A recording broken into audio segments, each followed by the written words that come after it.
Dear brothers and sisters, we praise and thank the Lord for the gift of this week. We are entering and now celebrating the second week of our Lenten journey, and I hope that all of us are doing well and indeed enriching our lives throughout these days of our Lenten journey. Salamat sa Diyos at patuloy niya tayong tinitipon at patuloy niya tayong binabasbasan.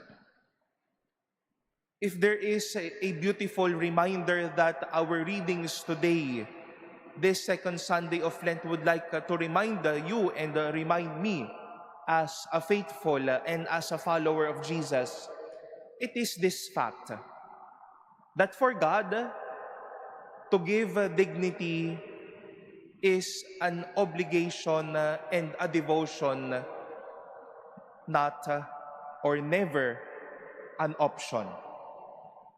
Uulitin ko po. To God or for God, to give dignity is an obligation and a devotion, never an option. When I say option, it is as if to respect someone, to dignify someone, to hope or dream to someone's life is to be picky. Rerespetuhin ko lang yung kilala ko, yung mahal ko, yung kaharap ko, yung malapit sa akin. But for God, it is a devotion and an obligation, a must to everyone.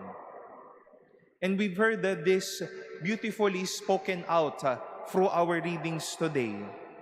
We've heard in our first reading the vocation and the mission plan of God for Abraham. How God was never picky to the weak side, the person of Abraham, telling him, "Soon I will make you a great nation and bless you. I will make your name great so that you will be a blessing. I will bless those who bless you, curse those who curse you, and all the communities of the earth shall find blessing in you." Hindi lang naman po tinuon ng Diyos ang kanyang pagbibigay respeto at dangal sa mga taong malalakas lang, kundi sa katauhan din ni Abraham. Ninais niya na mula sa iyo lalakas ang pananampalataya ng inyong mga kapatid. Giving dignity, never an option but a devotion.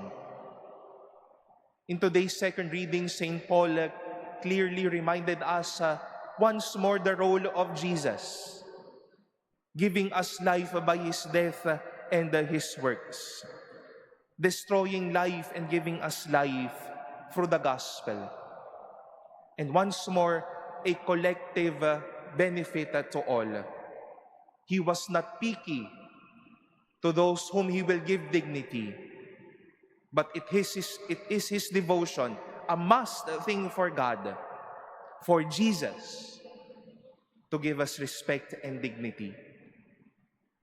And every second Sunday of Lent, we always hear this gospel of the transfiguration of Jesus. And from the Mount Tabor, we now heard God telling blatantly, explicitly, these apostles, "This is my beloved Son, with whom I am well pleased." Kung atin pong bibigyan ng pakahulugan itong "with whom I am well pleased", parang sinasabi ho ng Diyos sa ating lahat, ito yung paborito kong anak, pinakamamahal kong anak. And you see and feel that sense of respect, that sense of dignity coming from God. That to give respect and dignity is a devotion, not an option. My dear brothers and sisters, let us open our eyes, let us be reminded, let us go back to those moments that sometimes even in life's history, in our daily life, for others, to give dignity, to give respect, to hope for someone, became an option to them, not anymore a part of their lives. Nakarinig ho tayo ng boses na sinabihan ng marami sa ating mga kapatid, nako, hopeless yan. Yan, adik yan. Ay, yan, makasalanan yan. Yung mga ganun tinig, ang pagtingin sa tao, sa karapatan ng tao, ay parang mas may mahalagang iba kaysa sa pagbibigay dignidad. Marahil araw-araw naririnig natin yung panliliit ng mga tao sa ating mga karapatan. Ay, babae ka lang naman eh. Ay, yung mga lalaking nagdyan, ako, wala namang ikalalago sa pananampalataya lang. Lalaki namang tambayan, hindi namang magiging tapat yan. Naririnig ho natin yung mga bagay na iyan eh. And such people thought of giving respect and dignity is now an option and not anymore a devotion and an obligation to be expressed and to be felt to everyone and at every time. But since then, at the beginning of our very life until now, the voice of God reminds us today that I give you this dignity as my son. I also look at to you as my favored son and daughter, because to give you respect and dignity will never be an option to me, but my everyday obligation and dedication to you. As I've been also repeatedly saying, whenever it's Lenten season, we also prepare catechumens, we also prepare ourselves as we renew our vows come Easter Sunday. And this Sunday, with the gospel of the transfiguration of Jesus, if last week it was our resolve to turn away from sin, now we look at the transfigured Jesus and the symbol of the white garment when we were baptized. Di ba ho ba, nung kayo po ay bininyagan, tayo ay bininyagan, dinamitan ho tayo ng puting damit ng ating pong mga magulang. Just to remind us that at the very first day of our life as sons and daughters of the Lord, the church reminds us of these words. You have become a new creation and have clothed yourself in Christ. See in this white garment the outward sign of your Christian dignity. With your family and friends to help you by word and example, bring that dignity unstained into the everlasting life of heaven.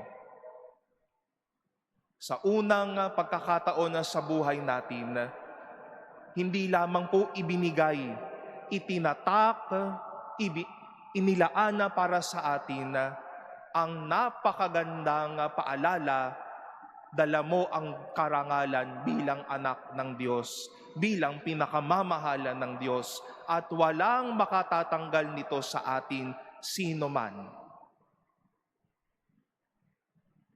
Sa unang pagkakataon pa lang po, pinaalala sa atin once more, God dignifying us is an obligation and a devotion for Him, never an option.